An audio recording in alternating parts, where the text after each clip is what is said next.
Fortunately, some are born with spiritual immune systems that sooner or later give rejection to the illusory worldview grafted upon them from birth through social conditioning.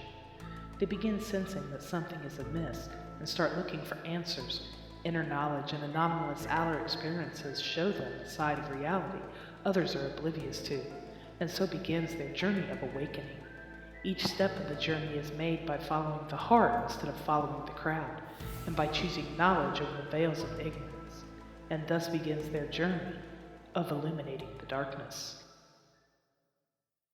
Hello, and welcome back, my friends, for part two of our look into the Blue Planet Project.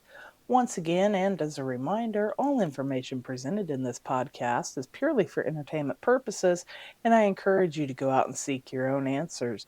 No copyright infringement is intended. So, in our first segment, we looked at the invisible government portion of the document, and this covered the counterintelligence and the space counterintelligence, the operation majority, the cover up, the top secret parts, the projects, the contingency plans, the secret weapons, information from inside Report 13, which I'm still trying to track down, and the NSA security system. So now we're going to take a look about facts about aliens on Earth and the different crashes, the cover-ups, the classifications, and the alien presence on Earth. So, facts about aliens on Earth. Alien crafts from other worlds have crashed on Earth. Alien crafts are both from ultradimensional sources and sources within this dimension. Early U.S. government efforts at acquiring technologies were successful. The U.S. government has had live alien hostages at some point in time. The U.S. government has conducted autopsies on alien cadavers. U.S. intelligence agencies and security agencies are involved in the cover up of facts pertaining to the situation. People have been and are currently being abducted, mutilated, murdered, and kidnapped as a result of the UFO situation. There is a current alien presence on this planet among us that controls different elements of our society. Alien forces maintain bases on the Earth and the Moon. The U.S. government has had a working relationship with alien forces for some time, with the express purpose of gaining technology in gravitational propulsion, beam weaponry, and in mind control. Millions of cattle have been killed in the process of acquiring biological materials. Both aliens and the U.S. government are responsible for the mutilations, but for different reasons. We live in a multidimensional world that is overlapped and visited by aliens, entities from other dimensions. Many of those entities are hostile, and many are not hostile. The basis for our genetic development and religion lies in intervention by non terrestrial and terrestrial forces. The truth about our actual technology far exceeds that perceived by the public.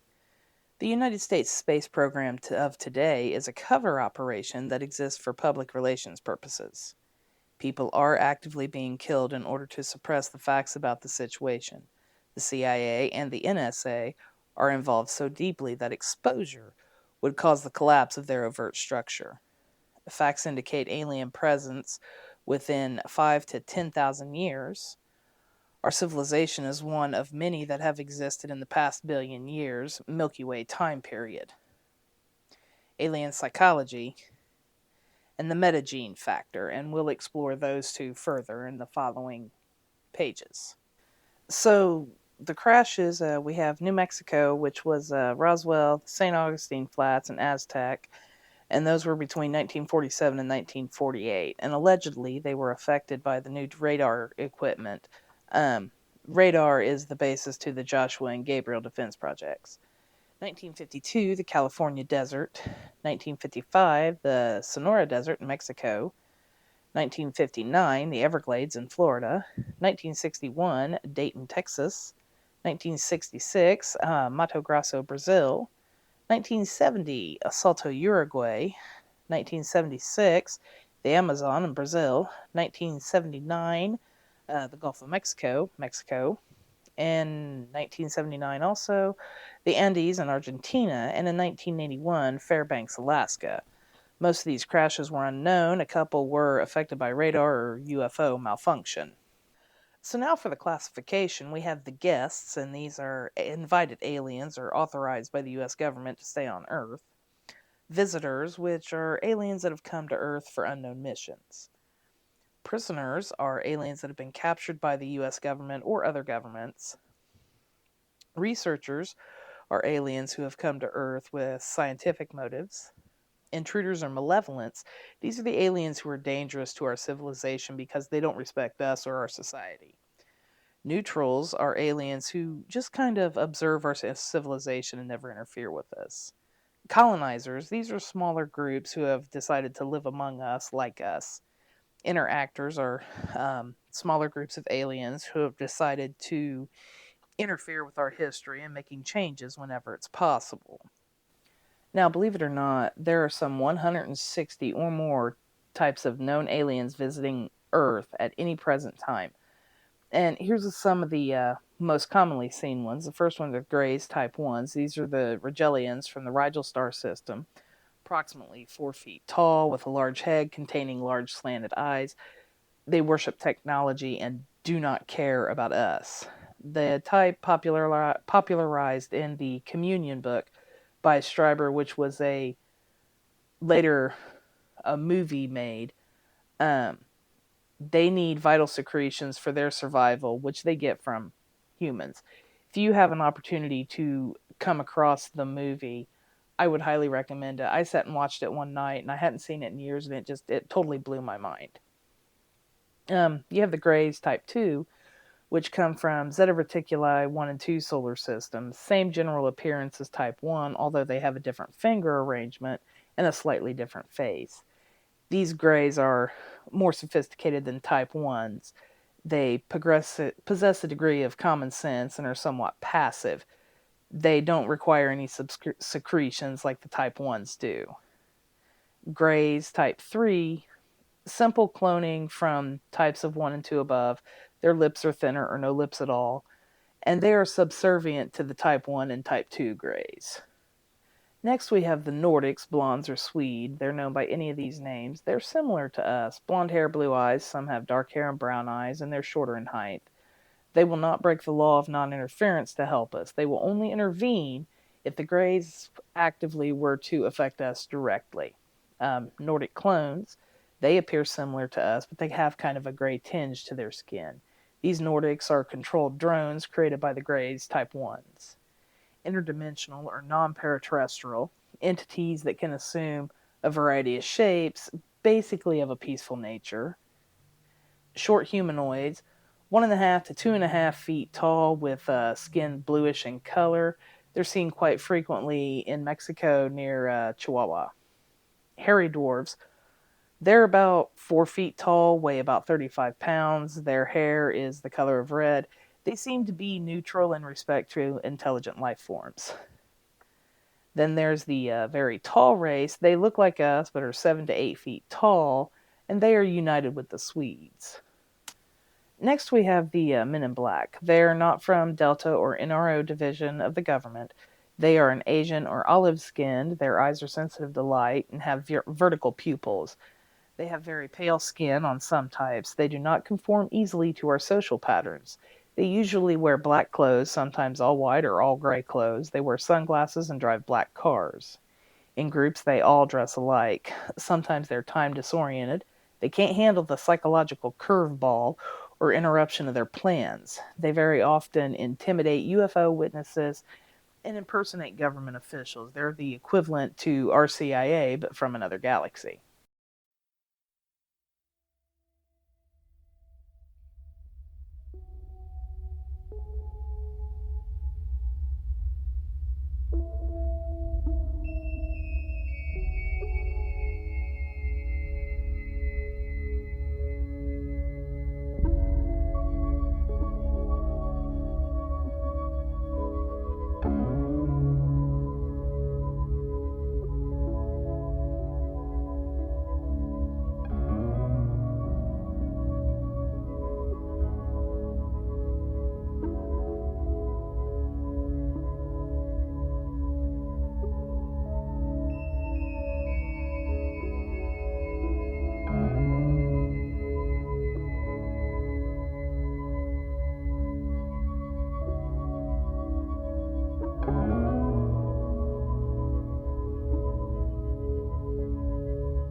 Cattle mutilations, that's a big one we hear about. The general chronology of this is in the middle of 1963, a series of livestock attacks occurred in Haskell County, Texas. A typical case, an Angus bull was found with its throat slashed and a saucer-sized wound in its stomach.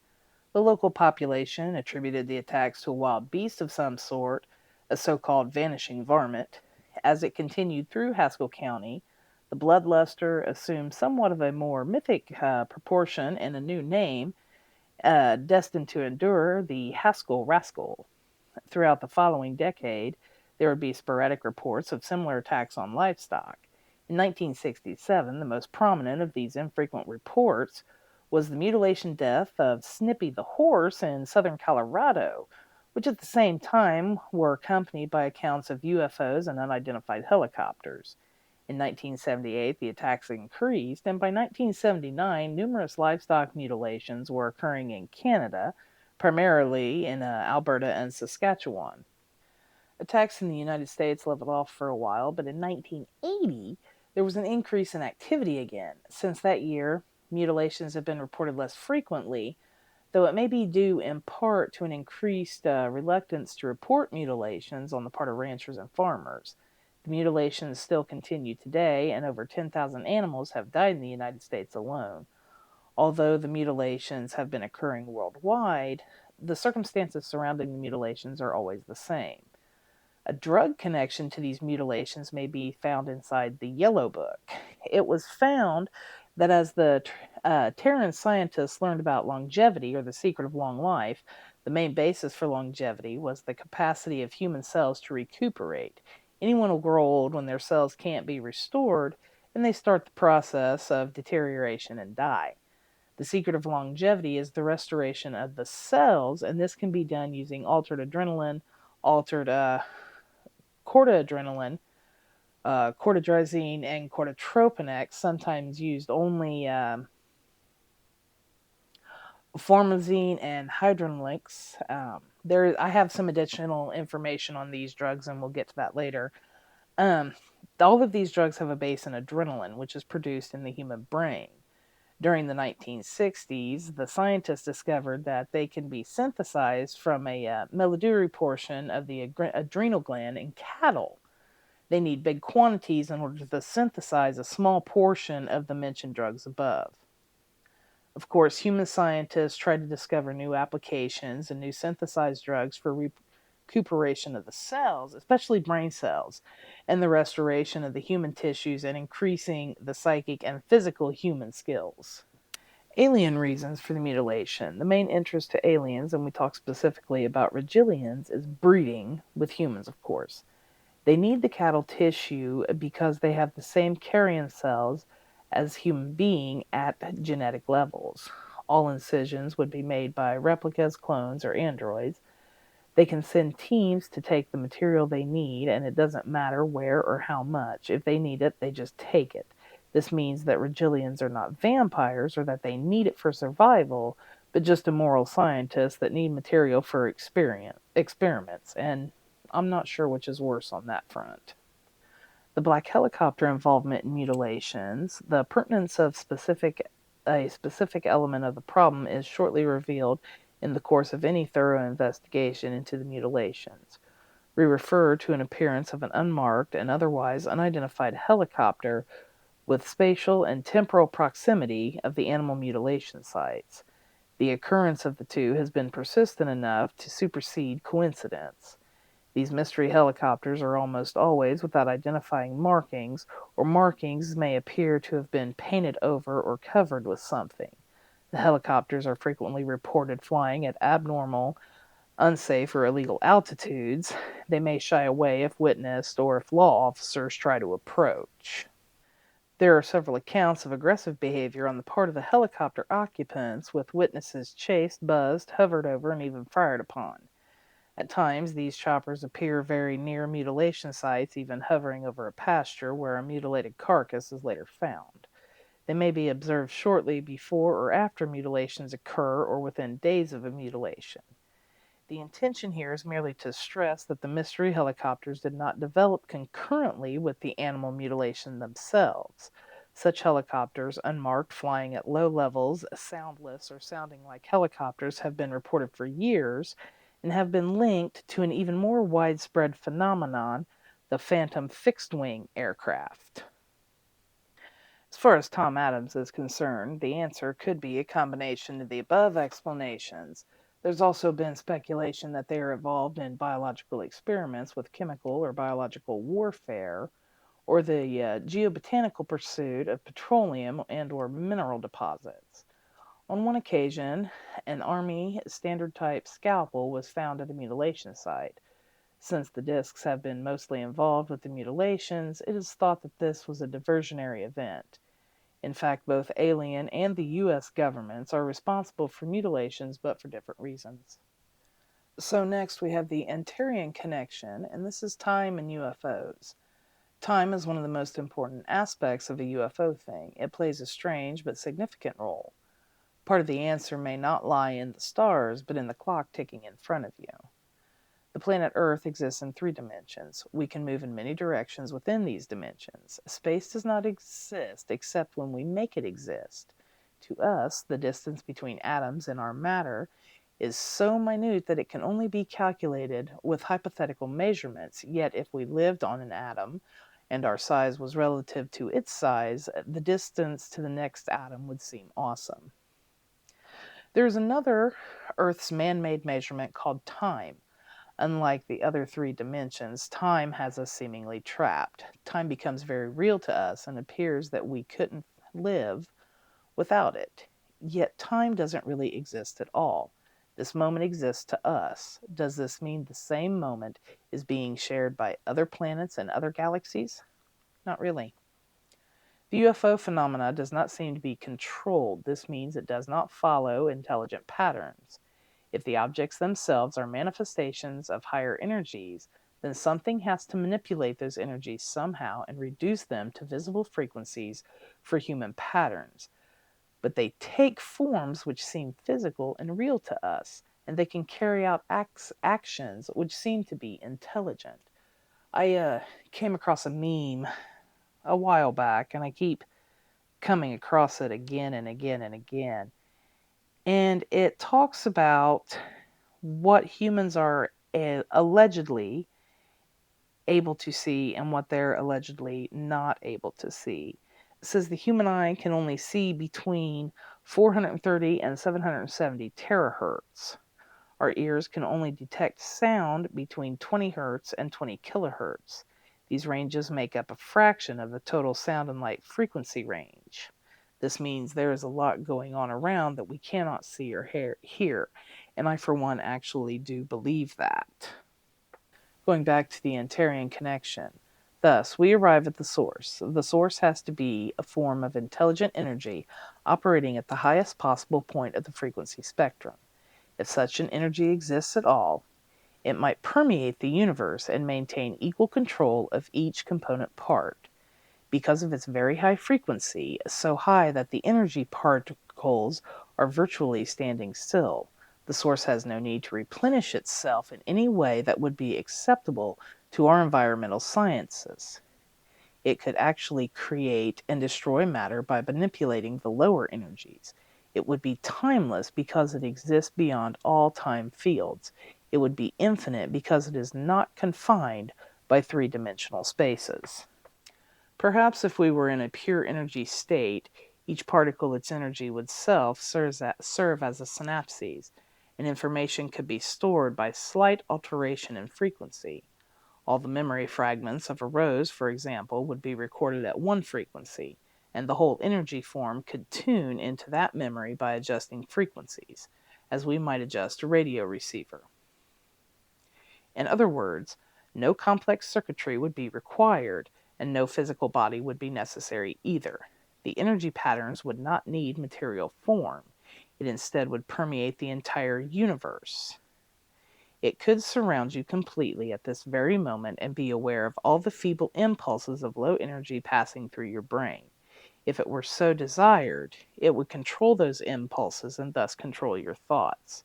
Man has always been aware of this intelligent energy or force. He has always worshipped it, i.e., God, Jesus, or the universal being, etc.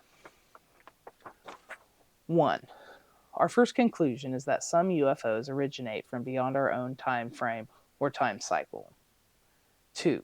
Our second conclusion is that the source has a total foreknowledge of human events and even individual lives, since time and space are not absolutes. These two conclusions are compatible. It is that all human events occur simultaneously when viewed by a greater intelligence. If a greater intelligence wants to communicate with a lower form, all kinds of problems are presented. The communication must be constructed in a manner which will be meaningful and understandable to the lower life form, and an acceptable frame of reference must be found and utilized. The UFO phenomenon is frequently reflective. That is, the observed manifestation seems to be deliberately tailored and adjusted to the individual beliefs and attitudes of the witnesses. Contactees are given information which in most cases conforms to their beliefs. UFO researchers who concentrate on one particular aspect or theory find themselves inundated with seemingly reliable reports which tend to substantiate that theory. Soviet researchers' extensive experience with this reflective factor led them to carry out weird experiments which confirmed that a large part of the reported data is engineered and deliberately false. The witnesses are not the perpetrators, but merely the victims. The apparent purpose of all this false data is multifold. Much of this is meant to create confusion and diversion. Some of it is served to support certain beliefs which were erroneous, but which would serve as a strong stepping stone to the higher, more complex truth. Whole generations have come and gone happily believing in the false data, unaware that they were merely links in the chain. If it were all understood too soon, we might crumble under the weight of the truth. The planet Earth is covered with windows, corridors, tunnels, and/or gates into those other unseen worlds. We have the instruments to detect them, and if we decide to use them, we would find that these windows are the focal point for super high-frequency waves, the rays of ancient lore. These rays might come from Orion or the Pleiades star system, as the Terran ancestors claimed, or they might be part of the great force that emanates throughout the universe, perhaps from the Antares star system. The UFOs have given to the Terrans the evidence that such rays exist. Now, slowly, we are being told why. Observers from the Antares star system are watching Terrans, and they know the guidelines for warp zones come from the center of the Antares star system and draw tunnels for several main points of this and other universes. They are gates for several travelers from all universes. Of course, there are many more focus points when other rays come from around the universe.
The crop circle phenomena.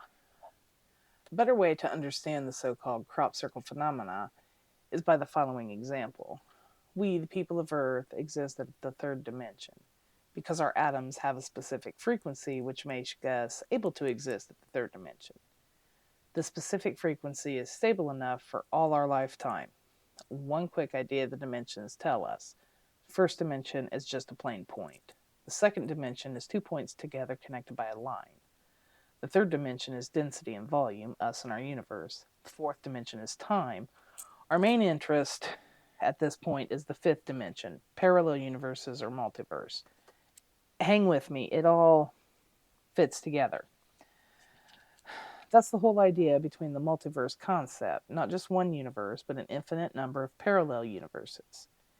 Using math to make simplification of this concept tells us that there are no limits of the higher or lower numbers that exist. It's impossible to figure these numbers like it's impossible to figure the extension of the possibilities of the multiverse. If we are capable of accelerating or decelerating the frequencies to make us able to exist in the third dimension, we can jump to the fifth dimension of the multiverse. To understand this idea better, try to think of all this as just listening to the radio. When you listen to the radio, you're listening to a single station on a single frequency. By changing to a different station, you have to change to a different frequency. This, of course, is accomplished by the frequency tuning dial. Because you are listening to a single radio station on a single frequency does not mean that the other stations on other frequencies do not exist. It's the same concept with other universes from the multiverse. They're at different frequencies that we just don't know yet. Why are we in the third dimension and they are in the fifth dimension? Why not the reverse? It's based on perspective. They see us as their fifth dimension. We see them as our fifth dimension. Again, it's just a matter of perspective. The other dimensional travelers come to our dimension using some process of acceleration of particles and gives them the capability of jumping between dimensions. But why did they select England first and then why the fields? The answer is England had all the right conditions for one of several civilizations that exist in the multiverse to be able to contact us through crop circles. All answers of how they were able to accomplish this lie in a vast prehistoric energy circuit. England has a complex web of energy running through in interlinks with tumult, ancient graves, and stone circles or hinges, and all the sites, hinges, mounds, and stone circles, were constructed in relation to the underground water linked with the energy lines. This creates a sort of natural electromagnetic force field created by the water combined with the presence of the underground quartz deposits.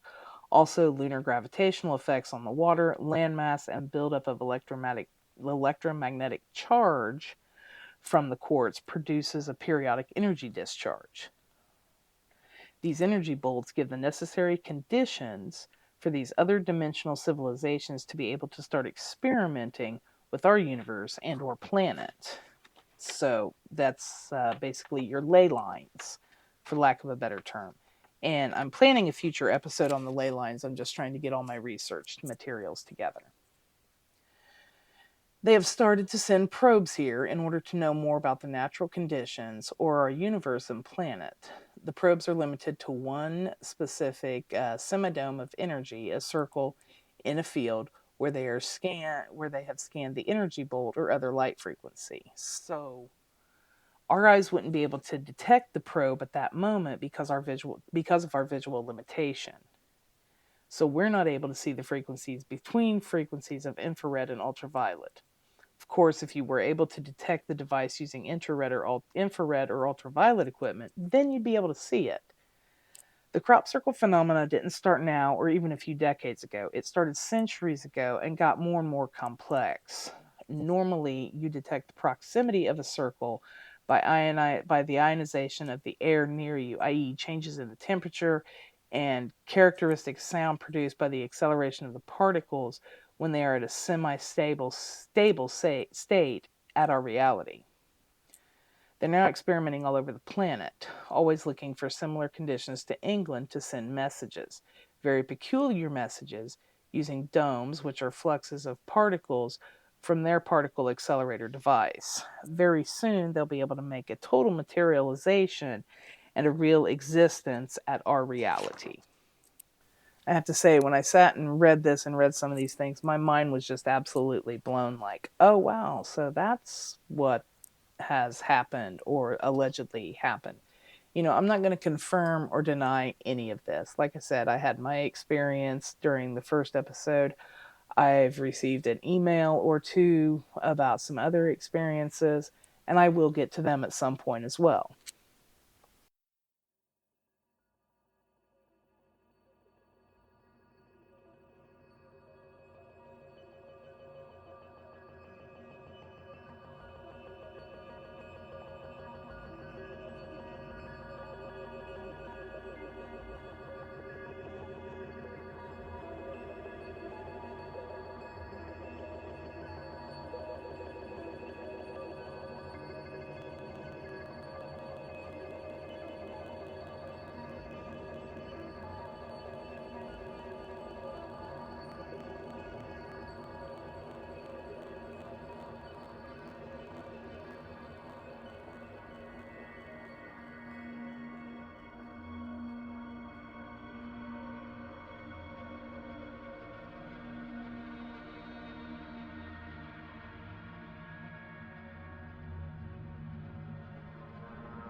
Next up, we have the Dulce Base, and the following material comes for people who know that Dulce Underground Base exists. They are people who worked in the labs, abductees taken to the base, people who assisted in the construction, intelligence personnel, NSA, CIA, etc., some specific UFO, inner Earth researchers.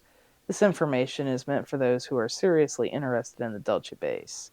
For your own protection, be advised to use caution while investigating the complex. Um, and this is something, if you watch a lot of conspiracy theory shows, Unsealed Alien Files, you've heard of Phil Schneider. This is what Schneider talked about and allegedly committed suicide over, was murdered over. I'm not sure. I got plans to cover him in a later episode, just not at this time. So, the Dulce Base. This facility is a genetics lab and is connected to the Los Alamos via tube shuttle. Part of their research is related to the genetic effects of radiation, mutation in human genetics. Its research also includes other intelligent species as well, alien biological life form entities. In the revised September 1950s edition of The Effects of Atomic Weapons, prepared for and in cooperation with the U.S. Department of Defense and the U.S. Atomic Energy Commission under the direction of the Los Alamos Scientific Laboratory, we read about how complete underground placement of bases is desirable. On page number 381, there are apparently no fundamental difficulties in construction and operating underground various types of important facilities. Such facilities may be placed in a suitable existing mine or site that may be excavated for the purpose. Centuries ago, service people, some people say the Illuminati, entered into a pact with an alien nation hidden within the earth. The U.S. government, in 1933, agreed to trade animals and humans in exchange for high-tech knowledge and to allow them to use undisturbed underground bases in the western United States. A special group was formed to deal with the alien beings. In the 1940s, alien life forms began shifting their focus of operations from Central and South America to the United States. The continental divide is vital to these specific entities. Part of this has to do with the magnetic substrata rock and high energy plasma states, see beyond the fourth dimension, reconciling physics, parapsychology, and UFOs by Carl Brunstein, and also nuclear evolution, discovery of the rainbow body aura by Christopher Hills. This particular area has a high concentration of lightning activity, underground waterways, and cavern systems and fields of atmospheric ions, etc. These specific aliens consider themselves native Terrans. They are an ancient race, descendants of a reptilian humanoid species which crossbred with some of the more primitive uniterrestrial survivors. They're untrustworthy manipulator mercenary agents from another extraterrestrial culture. The Dracos, who are returning to Earth, which was their ancient outpost before the coming of the original uniterrestrials, to try to use it as a staging area, which is not easy at all because it causes all the 170 different alien species to want their share of the metagene secrets. But these alien cultures are in conflict over whose agenda will be followed for this planet. All the while, mind control is being used to keep humans in place, artificially, of course, especially since the 40s. The Dulce Complex is a joint government and alien base. It was not the first one built with the aliens, and others are located in Colorado, Nevada, Arizona, Alaska, etc. Secret activity about the Dulce area, troops went in and out of there every summer starting in 1947. The natives do recall that they also built a road right in front of the people of Dulce, and trucks went in and out for a long period. The road was later blocked and destroyed. The signs on the truck were Smith Corp. Out of Paragosa Springs, Colorado. No such corporation exists now. No records exist. And it's believed the base, at least the first one, was being built then under cover of a lumbering project who never hauled any logs at all, only big equipment. The Rand Corporation became involved by doing a study for the base on geology around the nearby lakes. Most of the lakes near Dulce were made via government grants for the Indians, and such a complete grant, the Navajo Dam, is a main source for conventional electrical power, with the second source in El Vedo, which is also an underground entrance to the Dulce base. There's a note here: if Rand is the mother of think tanks, then the Ford Foundation must be considered the father. Rand's secrecy is not confined to reports, but on occasion extends to conferences and meetings. On page number 645 of the Project Rand, Proceedings of the Deep Underground Construction Symposium of March 1959, we read, just as airplanes, ships, and automobiles have given man mastery of the surface of the earth, tunnel and boring machines will give him access to the subterranean world. There's another note here made by Mr. Salza. The September 1983 issue of Omni, page 80, has a color drawing of the subterrane, the Los Alamos nuclear powered tunnel machine that burrow through the rock deep underground by heating whatever stone it encounters into molten rock, which cools after the subterranean machine has moved on. The result is a tunnel with a smooth glazed lining. These underground tubes are used by electromagnetically powered sub-shuttle vehicles, which can travel at great speeds. They connect the so-called hidden empire sub-city complexes. Also, the top secret project, codenamed Noah's Ark, uses the tube shuttles in connection with the system of over 100 bunkers and bolt holes which have been established at various places on Earth. They built the same type of subterranean tunnels at the ultra top secret Moon and Mars bases as well. Many of these underground cities are complete with streets, sidewalks, lakes, small electrical cars, buildings, offices, and shopping malls. I find the top secret bases on Mars a little hard to believe, considering we haven't fucking gotten there yet. There were over 650 attendees to the 1959 RAND Symposium. Most were representatives of the corporate industrial estate like General Electric, Hughes Aircraft, Sandina Corporation, Walsh Construction, Colorado School of Mines, AT&T, Northrop Corporation, Stanford Research Institute, and the Bechtel Corporation. Bechtel is a super-secret international corporation octopus founded in 1898. Some say the firm is really now a shadow government, a working arm of the CIA. It is the largest construction and engineering outfit in the U.S., the world, and some say beyond. Most important posts in the U.S. government are held by former Bechtel officers. They are part of the Web, an interconnected control system which links trilateralist plans, the CFR, the orders of the Illuminism, and other interlocking groups. Well, I'll be damned. Who'd have thought the Illuminati would have came into this? Surviving the future. The Dulce facility consists of a central hub, the security section, and also some photo labs. The deeper you go, the stronger the security. This is a multi-level complex with over 3,000 cameras at various high-security locations, i.e. exits and labs. There are over 100 secret exits near and around Dulce, many around the Archula Mesa, and others to the south around Dulce Lake, and even as far east as Linderth. Deep sections of the complex connect into a natural cavern system. A person who worked at the base who had an Ultra 7B clearance reports the following. There may be more than 7 levels, but I only know of 7. Most of the aliens are on levels 5, 6, and 7, with alien housing on level 5.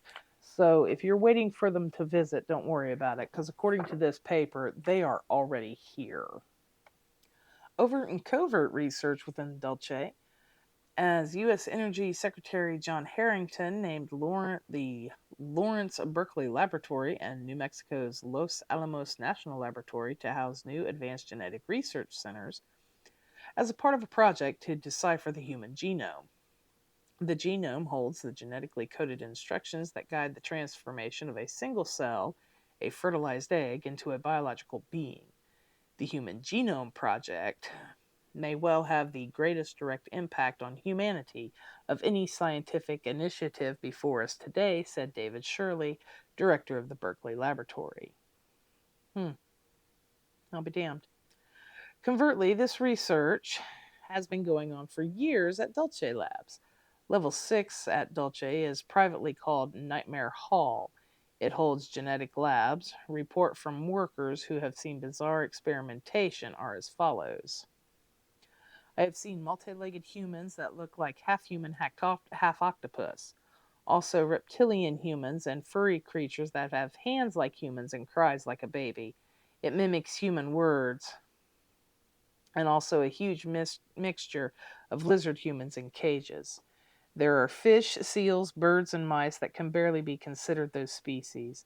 There are several cages and vats of winged humanoids, grotesque bat-like creatures about 3.5 to 7 feet tall, gargoyle-like beings, and draco-reptoids. Level 7 is the worst, row after row of several humans and humanoids, hundreds, perhaps thousands, in cold storage.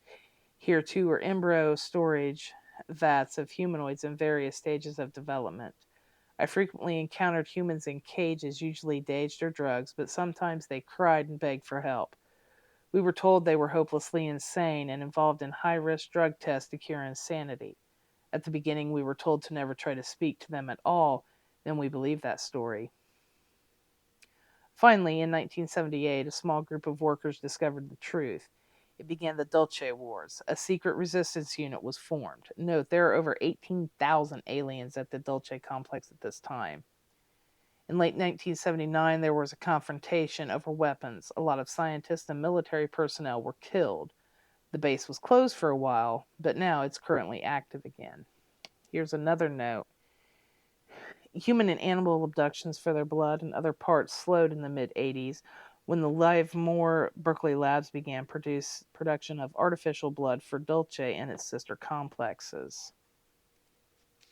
About the confrontation, humans and aliens at Dulce, 82 people were killed between scientists and the National Recon Group, the Delta Group, which was responsible for security of all alien-connected projects. There were also hundreds of other wounded people and 132 dead aliens. There's a image here of what we see the classic aliens, the large head, the small chin, the big eyes. This type of entity is one that abductees and contactees have seen in underground breeding facilities since 1963. They are bred by the thousands in underground facilities. The Dulce facility is the most well-known place that this activity occurs, although there are at least another 26 bases within the United States that have similar facilities. The Delta Group, within the intelligence support activity, have been seen with badges which have a black triangle on a red background. A delta is the fourth letter of the Greek alphabet. It has the form of a triangle, and it figures prominently in certain Masonic signs. Seems like every conspiracy theory we've ever known is appearing now at Dulce Base. Each base has its own symbol. The Dulce Base symbol is a triangle with the Greek letter tau within it, and the symbol is inverted so the triangle points down. The insignia of a triangle and 3 lateral lines has been seen on alien transport craft, the trilateral symbol. Other symbols mark landing sites and alien craft, and they're all formed of triangles. Inside the Dulce base, security officers wear jumpsuits with the Dulce symbol on the upper front left side. The standard hand weapon at Dulce is a flash gun, which is good against human and aliens. They use a retina reader for identification in substitution of the old ID cards, but the ID readers are still used in card slots for doors and elevators, which have the Dulce symbol above the ID photo. After the second level, everyone is weighed in the nude, then given uniform. Visitors are given one off-white uniform. In front of all sensitive areas are the retina readers and scales built under the door by the door control. This clearance is checked by identity is checked. Identity is checked, also the weight. Any possible change over 2 pounds into security yellow is alerted. Well, I'll be damned. And if that's not fat shaming at its fucking finest. No one without specific clearance or authorization is allowed to carry anything in or out of the sensitive areas. All supplies are put through a security conveyor system. The alien symbol language, Grey and Nordic, appear a lot at the facility. During the construction of the facility, which was done in stages over many years, the aliens assisted in the design and construction materials. Many of the things assembled by the workers were of a technology they could not understand, yet nowadays it is a different story. It would function when fully put together. Example: the elevators have no cable, they are controlled magnetically. The magnetic system is inside the walls. There are no conventional outlet. All is controlled by advanced magnetic. This includes a magnetically induced phosphorescent illumination system. There are no regular light bulbs, and all exits are magnetically controlled.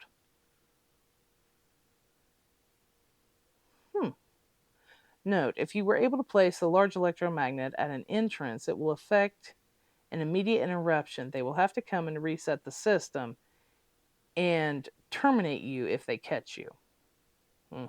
That's lovely. Town of Dulce. The area around Dulce has had a higher number of reported animal mutilations. The government and aliens use the animals for environmental tests, psychological warfare on people, etc. The aliens also wanted large amounts of organic material for genetic research, nutritional, and other reasons. In the book ETs and UFOs, They Need Us, We Don't Need Them, was an original idea for one title, but not my personal choice, by Virgil Pozzi Armstrong. He reported how his friends, Bob and Sharon, stopped for the night in Dulce and went out to dinner, and they overheard some local residents openly and vocally discussing extraterrestrial abductions of townspeople for purpose of experimentation. The ETs were taking unwilling human guinea pigs from the general populace of Dulce and implanting devices in their heads and bodies. The townspeople were frightened and angry, but didn't feel like they had any recourse since the ETs had our government's knowledge and approval. Go figure. Recently, participants in a field investigation of the area near Archula Mesa were confronted by two small hovering spheres. They all became suddenly ill and had to leave the area.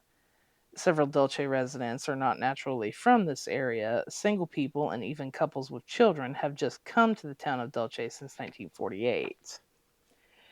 Generations of frozen agents occupied in suspect positions like work in a gas station, drugstore, bar, restaurant, etc.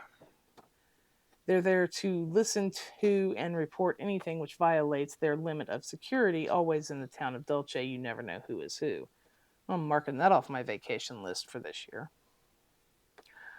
Here's a fun one: mind manipulation experiments. The Dulce base has studied mind control implants, bio-psi units, elf devices capable of mood, sleep, and heartbeat control, etc. Cool. Defense Advanced Research Project Agency, DARPA, is using these technologies to manipulate people. They establish the projects, set priorities, coordinate efforts, and guide many participants in these undertakings. Related projects are studied at the Sandina base by the Jason Group of 55 scientists from 38 specific scientific areas. They have secretly harnessed the dark side of technology and hidden the beneficial technology away from the public. Surprise! Other projects take place at Area 51 at Groom Lake, codenamed Dreamland, which is a data for ongoing projects repository and establishment for just some of the following: Electromagnetic Intelligence, Code Empire, Code EVA, Prometheus Project, Hybrid Intelligence System Programming, BWSCW, Infrared Intruder Systems Project, Bypass, and Reptiles. The studies on Level 4 at Dulce include human alien, aura research, as well as all aspects of dream, hypnosis, telepathy, etc. They know how to manipulate the bioplasmic bodies of humans, They can lower your heartbeat with deep sleep delta waves, induce a static shock, then reprogram with a brain computer link. They can introduce data and programmed reactions into your mind, information impregnation, the dream library. We are entering an area of the technological of psychic powers. This means the development of techniques to enhance man and machine communications. Nanotechnology, biotechnology, micromachines, a cyborg, electronic dissolution of memory, radio hypnotic intracerebral control. That sounds scary. As well as various forms of behavioral control via chemical agents, ultrasonics, optical frequencies, electromagnetic frequencies, which are directed at the physics of consciousness. Well, to be completely honest, I actually do the same thing when I'm working out with binaural beats. So I don't think that's anything new. I'm not sure. Better living through biotech. The development of biotechnologies will mean a revolutionary change in life of every human being now on Earth. Warning, fascism is corporatism. We knew that. We have passed the point of no return. No shit. In our interaction with the alien beings, we are guaranteed a crisis. Too late. Which will persist until the final revelation or conflict. Well, probably coming soon. The crisis is here, global and real. We must mitigate or transform the nature of the disasters to come, and they will come. Knowing is half the battle. That's what G.I. Joe taught us when we were kids. Advice: read the book The Cosmic Conspiracy by Stan Dio. Hey, that's actually on my Amazon list. The Phantom Empire, Above the Law. The Dulce base is run by a board. Chairman of the board is John Harrington. Jim Baker of Tennessee is the NSA CIA link to Dulce. Former House Speaker Jim Wright of Dallas, Texas, the nation's third highest office, is the treasurer at Dulce. Okay. There's currently a power struggle going on, as Representative William Thomas, Republican California, put it. Part of Jim Wright's problem is he fails to understand what's equitable and fair. It's the arrogance of power. Even among his fellow Democrats, many find Wright to be uncomfortable. Wright's operating style leaves him vulnerable. Okay. Most meetings of the Dulce board are held in Denver, Colorado, and Taos, New Mexico. Former New Mexico Senator Harrison, publicly known as the last man on the moon, Schmidt has full knowledge of Dulce. He was one of seven astronauts to tour the base. In 1978, he held an animal mutilation conference in Albuquerque, New Mexico. This was used to locate researchers and determine what they had learned about the links between the mute operations and the alien government details. Senator Bryan of Nevada knows about the ultra secrets at Dreamland and Dulce. So do many others in government. This is what the UFO researchers are up against, so be careful. They have killed to keep this information secret, and by reading this document, you now know more than they want you to know. Some days. They also have underwater bases off the coast of Florida and Peru. More detailed information will be released by the government following the plan of preparation for global alien revelation in the very near future. Photos, videotapes, documents, etc. will be released. Watch for agents among you now. After all, a fascist group within this country had John Kennedy assassinated and got away with it.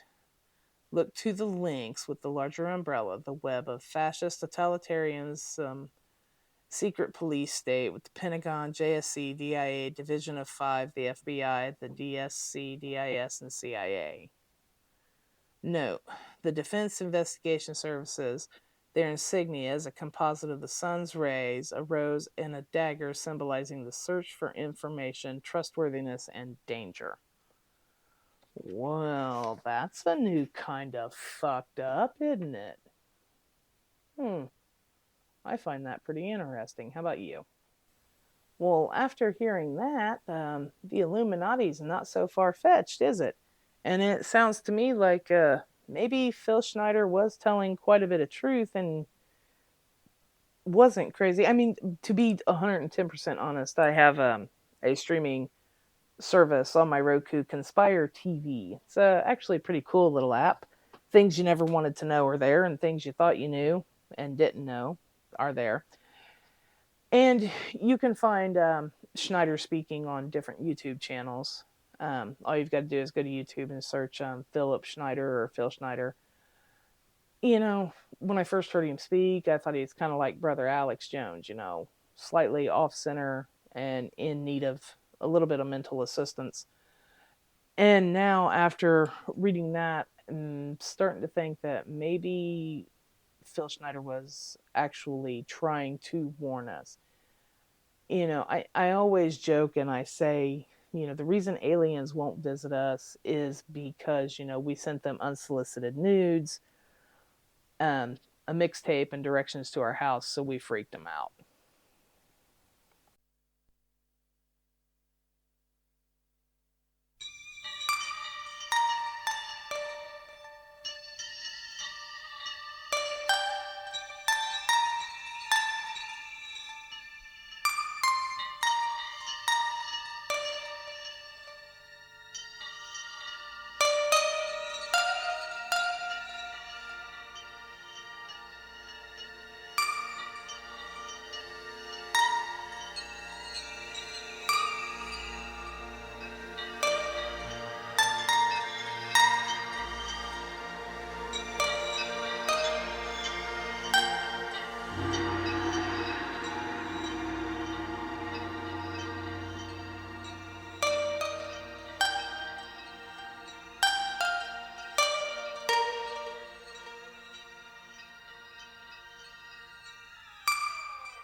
So now we take a look at the alien species that we know about. Some of these life forms are allegedly to be on Earth. So let's go ahead and take a look at those.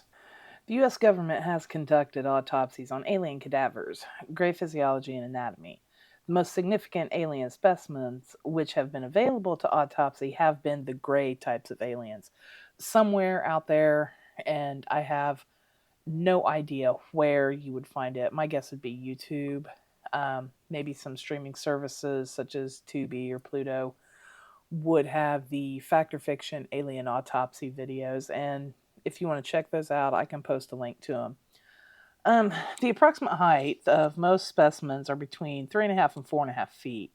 The head, by human standards, is larger in comparison with the body. Facial features show a pair of eyes described as large, sunken, or deeply set, far apart or distended, more than humans, and slightly slanted as Asian or Mongoloid. No earlobes or apertures on the side of the head were visible. The nose is vague. One or two small holes have been identified as nostrils. The mouth area is described as a small slit or fissure. In some cases, there's no mouth at all. It appears to not function as a means for communication or alimentation. The neck area is described as being thin and, in some cases, not visible at all because of the tightly knit garment. Most observers describe these humanoids as being hairless. Some of the bodies recovered have a slight hair patch on top of the head. Other appear with what appears to be like a silver skull cap that they're wearing. There were no breathing attachments or communication devices, so this suggests telepathy with a higher intelligence. In one case, there was an opening in the right frontal lobe area revealing a crystalline network. This network implies the development of some sort of third brain. A spherical object, which was more or less 1 centimeter in size and linked with the crystalline network, was also found. Scientists theorize that this device is for amplification of their brain waves, which means that they are not capable of psychic activity without the spherical device. It's documented here. The information is also included in the yellow book. I'm not sure what that is, but I will see if I can track it down.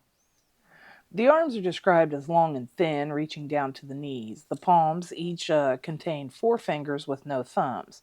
3 fingers are larger than the others. Some are very long and others are very short. There was no description available for the legs and feet. Some pathologists indicate that the section of the body was not developed as it was anticipated, showing that some of these beings were adapted for life in the water, so they were some type of aquatic creature. According to most observers, the skin is gray. Some claim it's beige, tan, or a pinkish gray. No reproductive organs or capabilities were discovered, no phallus, no womb. So this suggests cloning is the current reproductive method, which has been mentioned in other sources. The humanoids appear to be a mold sharing identical racial and biological characteristics. There was no blood as we know it, but there is a fluid that is grayish in color. 7 ancestral alien races started our civilization, allegedly. Some of the unanswered questions about human evolution started centuries ago when disaster struck a mission involving 7 different alien races to Earth. This information was recovered from Project Genesis 3 as well as other crash sites. We have the Altair, the Quetzalcoatl, uh, Takaki Topaj, Kashmir, Kunshi Katan, Asdar, and Caspian Jason Pagan. So, and they're in various places all over the earth. So that allegedly answers the question as to where we all came from and where we all evolved from. I'm just going to kind of blow through these real quick because a lot of these have, you know, images, and I can't show you an image through audio. My hope is to do a video later with these different images from the document. According to the document, all 7 races are a part of the kingdom of animal. They're vertebrates, mammal, primates, hominids, Homo erectus, whatever you want to call it. But they're all carbon-based humanoid life forms, which is what we are. So, allegedly, according to this document and the alleged research that was done, we're all children of aliens. If that attacks your belief system, I apologize. I, for one, think we ended up here as failed genetic experiments, kind of like Stitch and Lilo and Stitch. There is something here for an ultra-terrestrial, code Ultron, energetic, intelligent life forms without material body. This information was recovered from NCR 27B-01 MWC 2B7, the God Project, as well as other crash sites. This alien allegedly is created in the center of quasars, type of sensitive energy living in the center of pure energy, and is a component more stable than the material sola that is found in our quasar. They evolved from a series of monoelectronics to a series of more complex energy and created a collective civilization that does not know the individual thought or mind. So they're kind of a collective, kind of like the Borg from Star Trek. The Ultrons are an entity composed of primary mental energy and radiates strong in the visible ultraviolet and kappa radiation bands. As our nodes and 4 serve as the origin of the Ultrons' radiant emissions. As the spectrograph proceeds through the ultraviolet range from 103.2 to 1112 angstorm units, we observe that these 4 are not consistent for different wavelengths. By varying their relative positions, the Ultrons can control the intensity of their emissions. Ultrons perceive dimension and objects in terms of electromagnetic energy. Knowing the speed of light through various mediums, it is able to judge its surroundings as much as the Terran bat is able to use the reflection of its own sounds to avoid flying into an object.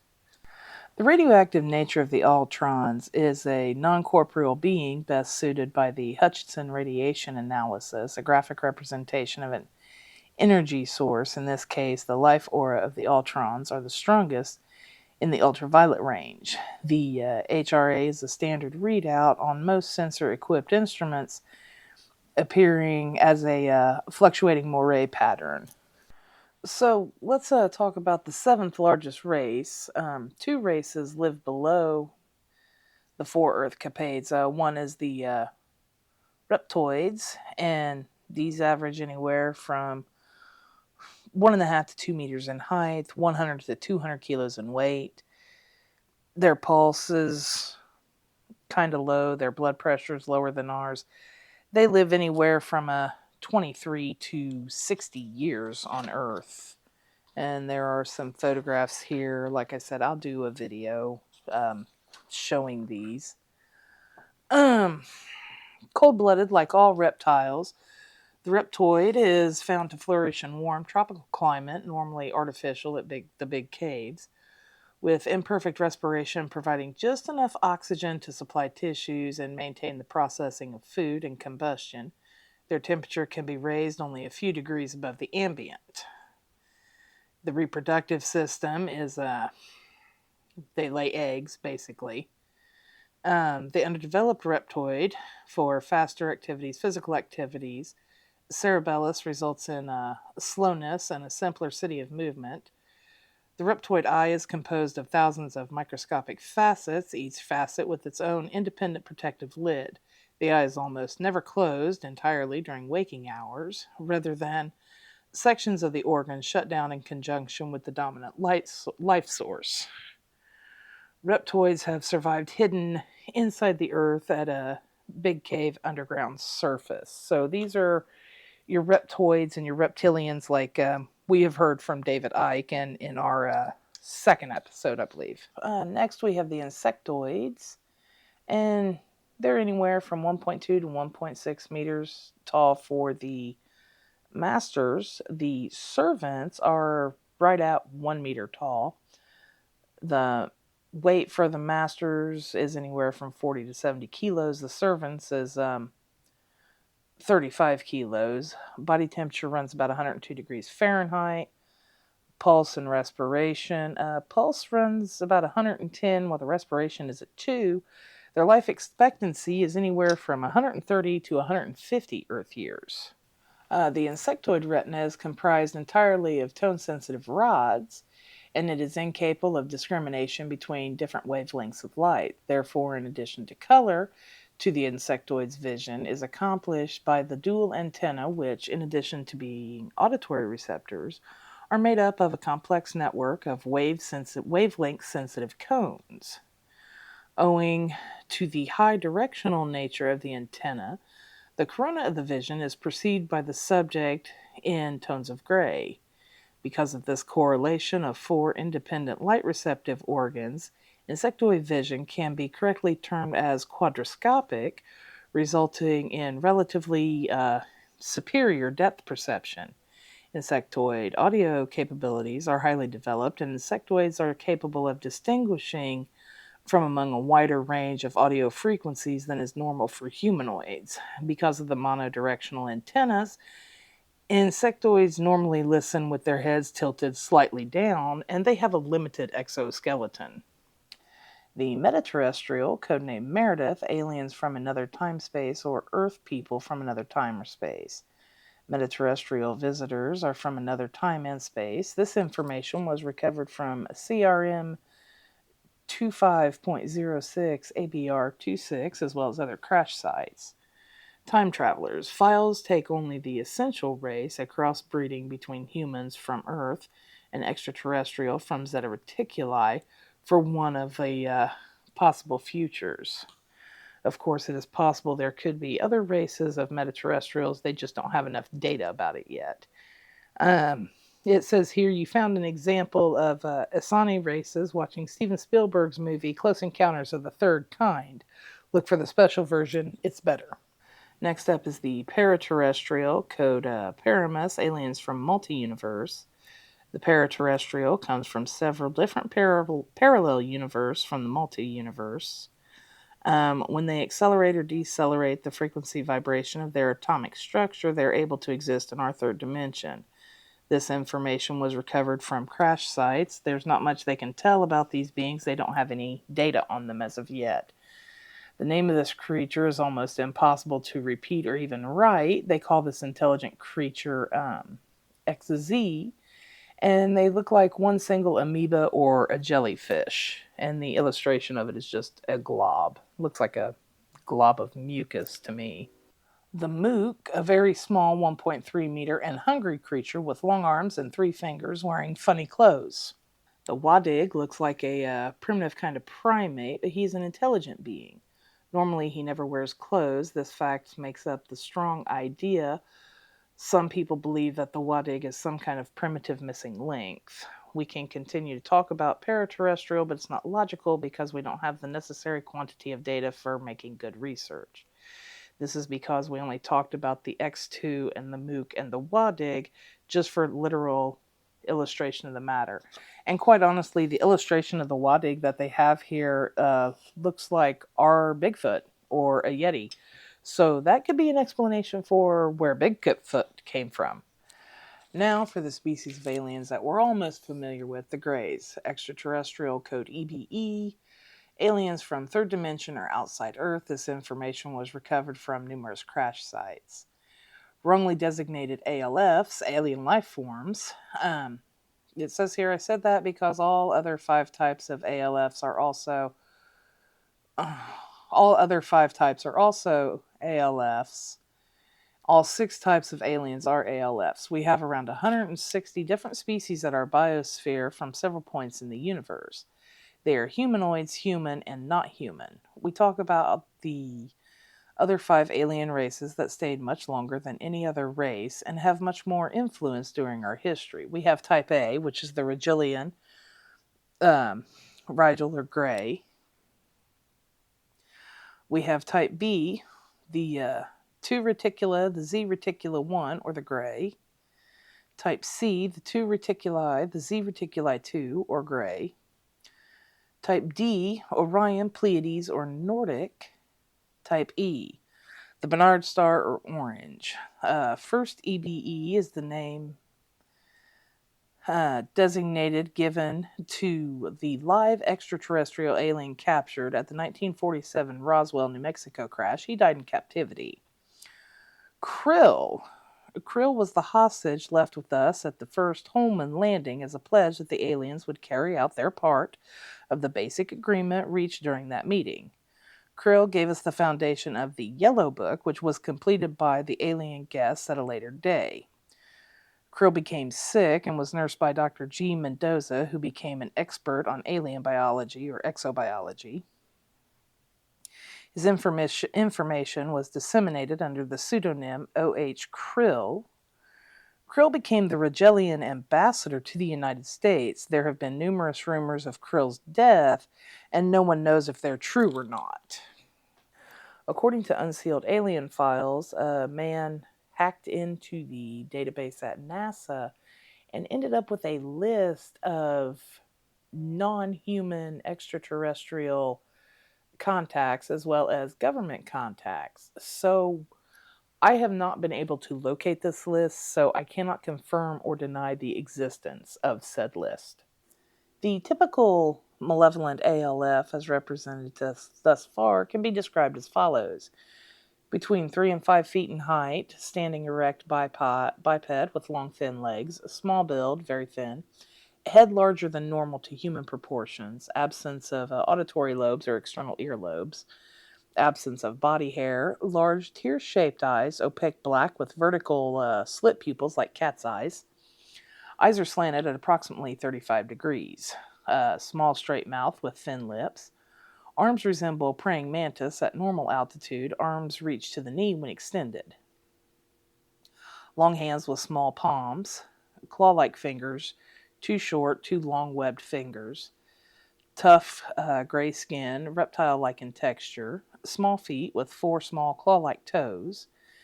Some organs are similar to human, but develop in a different evolutionary process. The most significant finding is that they have non-functioning digestive systems, 2 separate brains. The digestive system in those examined were atrophied, confirming the absence of provisions recovered in the crash. This, however, is still just preliminary findings. Their movements are slow and precise. Secondary findings after the crash study, alien sustenance requires that they must have human blood or other human biological substances to survive. In extreme cases, they can subsist on animal fluids. Food is converted to energy by chlorophyll through the photosynthesis, and waste products are excreted through the skin, like some kind of botanical life form. These creatures possess 2 separate brains separated by the mid-cranial lateral bone partition, anterior brain and posterior brain, with no apparent connection between the two. ALFs furnished extensive information on aliens and their history, which is known as the Yellow Book. Because the aliens have a tendency to lie, no one can be 100% sure about the information inside the Yellow Book. Luna 1 is the Rigelian base at the other side of the moon, or the far side of the moon, like some scientists prefer to say. It was seen and filmed by the Apollo astronauts, a base, a mining operation using very large machines, and the very large alien crafts described in sighting reports as motherships exist there. Some people may find that hard to believe because they say we never went to the moon. Wave Nest is the Rigelian base in the Atlantic Ocean, an underwater alien base, mining, and big cigar-shaped crafts. The Rigelian Saga. The original contact between the government and the extraterrestrial biological entities, EBEs, who normally are a gray in color and about 3.5 to 4.5 feet high, and coming from the Rigel star system, hereafter referred to as the Greys, was achieved between 1947 and 1971. We knew that the Greys were instrumental in performing the mutilations of animals, as well as some humans, and that they were using the glandular substances derived from these materials for food absorbed through their skin, and to clone more Greys in their underground laboratories. The government insisted that the Greys provide them with a list that would be presented to the National Security Council. This list has never been completed. Through all this, the government thought that the Greys were basically tolerable creatures, although distasteful. They presumed at the time that it was not unreasonable to assume that the public would and could get used to their presence. Between 1968 and 1969, a plan was formulated to make the public aware of their existence over the succeeding 20 years. This time period would culminate with a series of documentaries that would explain the history and the intentions of the Greys. The Greys assured the government that the real purpose of the abductions was for monitoring our civilization, and when they learned that the abductions were a lot more frequent and insidious than they were led to believe, the government became concerned. Their concern was also based on additional information regarding the purposes for abductions. By the time the government had found out the truth about the intentions of the Greys, they, the Greys, intended to stay there, and where they will always stay in control of Earth. It was too late. The government, by mistake, had already sold out humanity. Not that it would have made any difference, because they were here doing what they were doing anyways. In 1983, a story was outlined by government sources that said the Greys are responsible for our biological evolution through manipulation of the DNA of already evolving primates on this planet. They don't like to tell anybody that the real Regilians are Nordics and that they found survivors from one big catastrophe, the ancestral 7 races, the Uniterrestrials. Various time intervals of the DNA manipulation were specific for 25,000, 15,000, 5,000, and 2,500 years ago, originally. The government thought that the Greys meant us no harm, but in 1982 to 1988, the picture emerged that was exactly the opposite.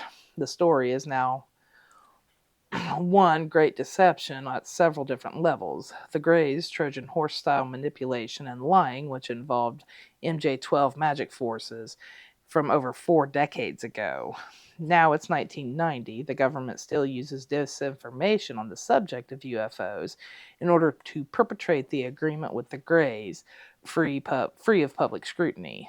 The lies to the abductees, the Greys' ongoing abduction of people and mutilation of animals in order to harvest enzymes, blood, and other tissue for their own survival needs, and the genetic blend of the Grey race and tall Nordic act to enable Grey interface with humans to be done with greater ease.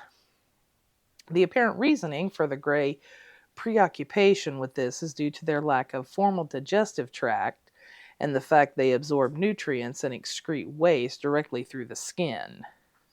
The substances that they acquire are mixed with hydrogen peroxide and painted on their skin, allowing absorption of the required nutrients. It is constructed from this that some weaponry against them might be geared in this direction. So it looks like some kind of weaponry, maybe poison or something to that effect, that they would absorb through the skin and cause their demise. The inner core of the CIA is deeply controlled by the Greys. The CIA views interaction with the Greys as path to greater scientific achievement. One reason for so many UFOs is that other cultures are watching with extreme interest. Scientists from other cultures arrive to watch. The Greys also are working with some groups of UFO fanatics, lying to them and using them. The ultimate evil is masked and is of a psychological complacency that leads one to adhere to a group philosophy rather than eke out one's own horizons. Excuse me. As soon as you acquire an awareness of being a so-called chosen special group, you are on the road to fail. That is the seed of destruction in any society and any culture, and it leaves it vulnerable. It will be the eventual undoing of the Greys as well. They see not their error, it is the very weakness they seize upon that is their own inherent weakness. To try and change a Grey, or a mistaken cult type of a star person following the Grey plan, is futile. It will happen, but all in its own good time. It is the spirit that makes anyone stand up and disagree with something that is untrue and incorrect that will be the thorn in the side of the Greys and other forces that have allied with them. Alien base at Sol 3 perimeter. During the occupation of the Greys, they have established quite a number of underground bases all over the world, especially in the United States. One such base, among others in the same state, is under the Archula Mesa, which is about 2.5 miles northwest of Dulce, New Mexico. Details about that base have come across by ways of several different sources. This is a kilometer underground base beneath the Archula Mesa and the Jicarilla Apache Indian Reservation since 1976. one of the areas of the U.S. hardest hit by mutilations. This installation is jointly operated as part of an ongoing program of cooperation between the U.S. government and the EBEs. There are also underground bases at Kirkland and Holloman Air Force bases, as well as at other sources of other bases around the world, including Bentwaters, England. Back to the base under discussion, Artula Mesa. We have the following data on that base. The base is 2.5 miles northwest of Dulce, New Mexico, and almost overlooks the town. There is a level highway 36 feet wide going into the area. It is a government road, and one can see telemetry trailers and 5-sided buildings with a dome. Next to the dome, to the north, there is a launch site. There are 2 wrecked ships there. One can see 36 feet long oxygen and hydrogen tanks near them. The ships that we got to near the tanks were atomic powered with plutonium pellets. Refueling of the plutonium is accomplished at Los Alamos. The base has been there since 1948. The base is 4,000 feet long, and helicopters are going in and out of there all the time. In 1979, something happened and the base was temporarily closed. There was an argument over weapons and our people were chased out. The aliens killed 66 of our people and 44 people got away. One of the people who got away was in fact a CIA agent who before leaving made some notes, got some photos and videotapes, and went into hiding. He's been in hiding ever since. And every 6 months he contacts each of the 5 people he left copies of the material with. He instructs them that if he missed 4 successive contacts, the people would do whatever they want with the materials. Somehow, a description of the Dulce papers were issued, and it was received in December 1987 by many researchers. The Dulce papers were comprised of some 25 black and white photos, a videotape with no dialogue, and a set of papers that included technical information regarding the jointly occupied U.S. and alien facility 1 kilometer beneath the Artula Mesa near Dulce, New Mexico. The facility still exists and is currently operational. It is believed that there are 4 additional facilities of the same type, one being located a few miles southeast of Groom Lake, Nevada. Groom Lake, Nevada is where Area 51 is, and I plan at some point covering that in this alien series. A general description of what these papers contain is that they contain documents that discuss copper and molybdenum, magnesium, and potassium, but mostly papers about Bill Cooper. Sheets of paper with charts and strange diagrams, papers that discuss ultraviolet light and gamma rays. These papers tell what the aliens seek, the secret of the metagene, and how the blood taken from cattle and some humans is used. They tell why some aliens seem to absorb molecules to eat by putting their hands in blood, sort of like a sponge for nourishment. It's not just food they want. The DNA in cattle and humans is being altered. Why a type 1 creature is used as a lab animal and how to change the atoms to create a temporary, almost human being. It is made with animal tissue and depends on a microcomputer to stimulate memory, a memory the computer has withdrawn from another human being, creating some kind of clone. The almost human being or clone is a little slow and clumsy. Real humans are used for training, to experiment with and to breed with these almost humans. Some are kept in large tubes and are kept alive in an amber-type liquid. Some humans are brainwashed and used to distort the truth. Certain male humans have a high sperm count and are kept alive for that reason. Their sperm is used to alter the DNA and create a non-gender being called type 2. That sperm is grown in some way and altered again, put in wombs. They resemble ugly humans when growing but look normal when fully grown, which only takes a few months from fetus size, but they have a short lifespan, less than a year. Some female humans are used for breeding, and subsequently, countless women have had a sudden miscarriage about 3 months into the pregnancy, and some never knew they were pregnant. Others remember contact some way. The fetus is used to mix the DNA in types 1 and 2. The makeup in that fetus is taken at 3 months and grown elsewhere. That's what the Dolce papers talk about. Some of this information is covered in Volume 2, the Pulsar Project. I do have this document, and it'll be a part of this series along with the Blue Planet Project. There are some pen and ink reproductions of what one of the wombs looks like, i.e., 2 by 4 feet, an illustration showing one of the tubes in which the almost humans are grown, a page showing a sample design of a crystalline metal pure gold crystal and what looks like either a genetic or metallurgical diagram or chart. Also attached is what looks like an X-ray diffraction pattern on a diagram of hexagonal crystals with a comment that they are best for electrical conduction. It would appear that the last half of the material in the papers applies to the supercrystalline metal used for hull structure or something along that line. Now, obviously, all this is rather bizarre from a certain point of view, any point of view, in fact. Material that is supported by years of descriptions and multitudes of corroborations must mean something, especially when compared against what seems to be going on.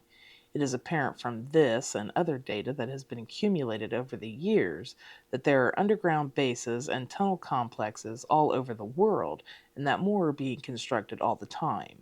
Many of you may recall the Shaver mysteries and inner city stories. Well, that is all true. There are cities down there, amongst other things, and some of them have nothing to do with the main subject of this document. They've been under there a long time. Before I go any further on the document, this is all completely fascinating, to be honest. I mean, it sounds completely insane, and it sounds like a work of science fiction. And to most people, yeah, it is going to sound like that. But for those of us who truly believe that, yes, there is intelligent life out there, there has to be, it's not so far-fetched. So we're going to keep plugging along, and I appreciate you staying with me this long. I know this is a long haul, and we're almost there, at least for this section. Let's change direction for a moment. One individual by the name of Lou Terry has been working on some ideas regarding geomagnetic anomalies which UFOs may use. We'll go into what he has discovered, although the concept of the relationship is not new, and let you judge for yourself. After purchasing aeromagnetic and gravitational anomaly maps for the United States Geological Survey, it became evident that there was indeed a valid connection between these areas and UFOs. Mr. Terry gave a lecture in Arizona about that relationship and was harassed by the FBI and told that the information was and is sensitive. Mr. Harry took the hint and declined to talk publicly about it to the degree that he had been doing.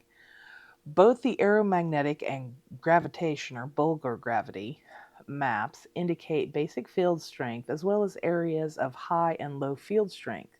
Interestingly enough, the areas of maximum and minimum field strength have the following.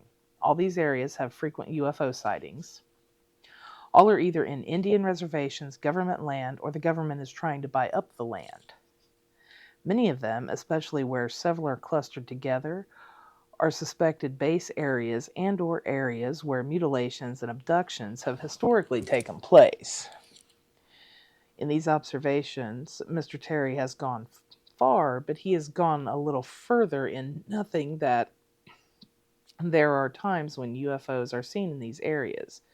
Through painstaking research, Mr. Terry found that the sightings, as well as many abductions and mutilations, occur when there is a new moon or within 2 days before a new moon, when there is a full moon or within 2 days before a full moon, or at the perihelion when the moon is closest to the Earth, or within 2 days before the perihelion.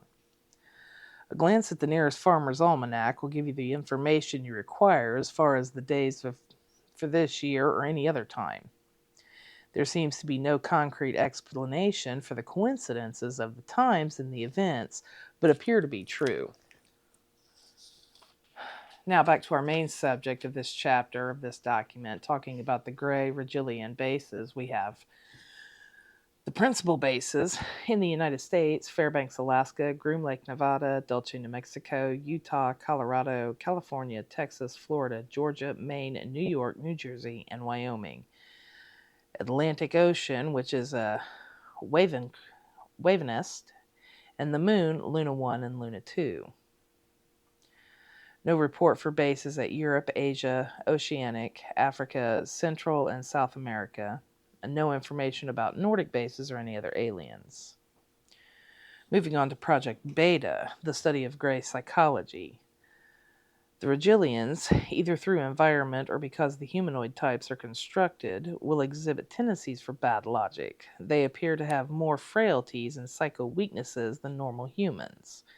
Regilians are not to be trusted. Because of the Regilians' apparent logic system, the key decision cannot be made without higher clearance. All are under control of what they call the Keeper, and yet would appear that even this is not the final authority.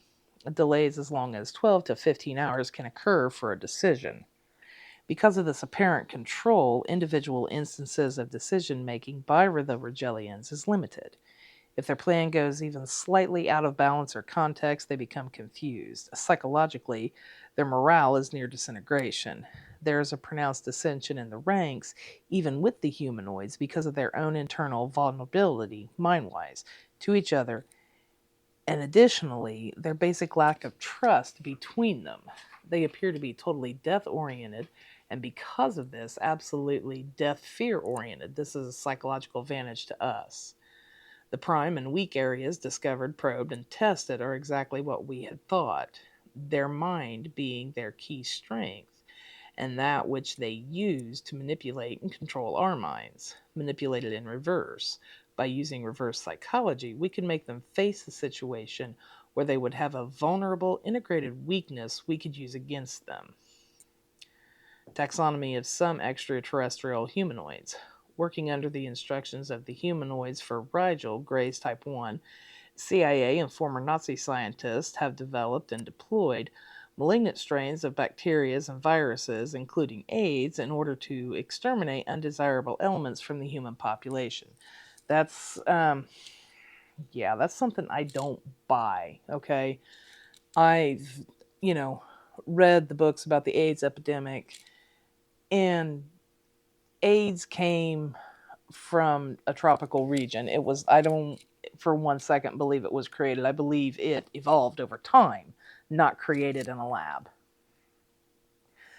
The Greys, especially the Type 1, are almost entirely devoid of emotions, but can obtain a high by telepathically tuning into different kinds of intense human emotions, such as ecstasy or agony.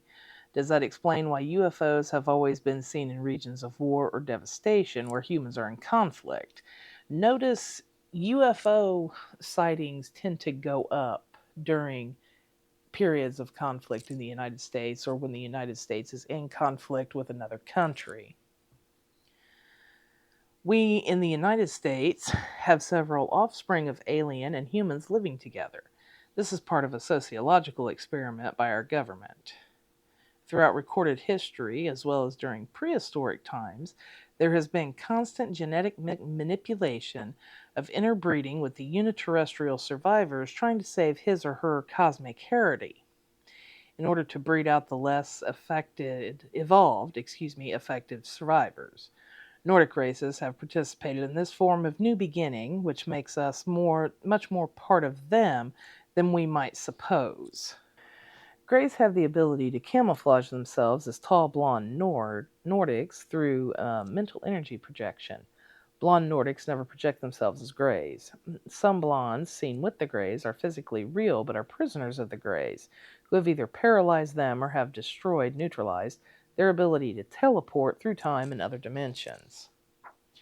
Both blondes, Nordics, and Greys have the ability to disintegrate matter into energy and then regenerate the energy back into matter. This ability allows them to pass through walls and to transport abductees out of their cars with the doors still locked.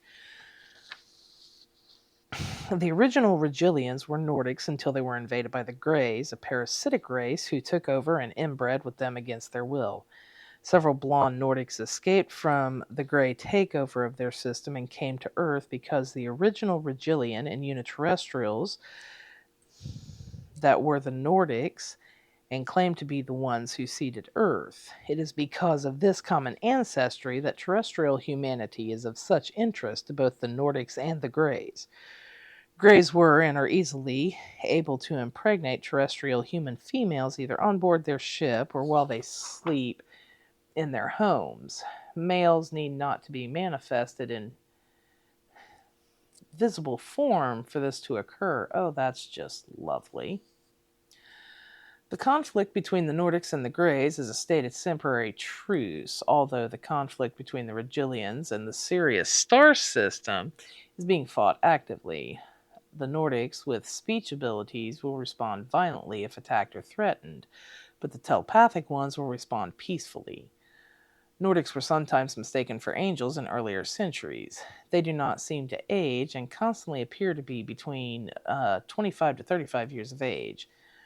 Nordics now inhabit the Procon star system. So the Greys. Type A's are the large-nosed Greys from the Rigel star. These Greys are the ones with whom our government have a treaty.